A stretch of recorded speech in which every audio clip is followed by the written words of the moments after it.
Hunter 350 বন্ধুরা super ধামাকা offer, সব রেকর্ড আজকে ব্রেক হবে, সব ওলট পালট হয়ে যাবে আজকে। হান্টার 350 একদম সুপার ডুপার কন্ডিশনের সাথে দাদা, কোনো বেস মডেল গাড়ি না দাদা, দুটোই একদম টপ ক্লাস টপ মডেল গাড়ি। একদম একটা হচ্ছে রেবেল ব্লু, একটা রেবেল রেড, দুটোই একদম মানে ফ্যাবুলাস কন্ডিশন।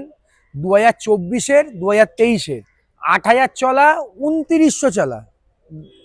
2023-এর গাড়ির দাম তুমি আমাকে দেবে একটাই প্রাইস দেবে 1,40,000 টাকায়। 2024-এর গাড়ি দেবে 1,48,000 টাকায়। 1,48,000 E20 ভেরিয়েন্ট 24-এর গাড়ি 1,48,000 টাকায়। দুটো গাড়িতেই all accessories fit, leg guard, sump guard, back rest, windshield, তোমার seat cover, full body PPF করা। দাদা ফাইন্যান্স হবে তো? একদম দাদা, ডাউন পেমেন্ট কত? 50 থেকে 55,000 টাকা ডাউন পেমেন্ট, অল কমপ্লিট করে দেবো। ফুল ফ্রেশ কন্ডিশন গাড়ি, কিছু দেখতে লাগবে না। ও মাই গড বন্ধুরা, তো দেরি করো না, এই অফারটা নিতে হলে আসতে হবে তোমাদেরকে শিবম অটোমোবাইলস। একদম।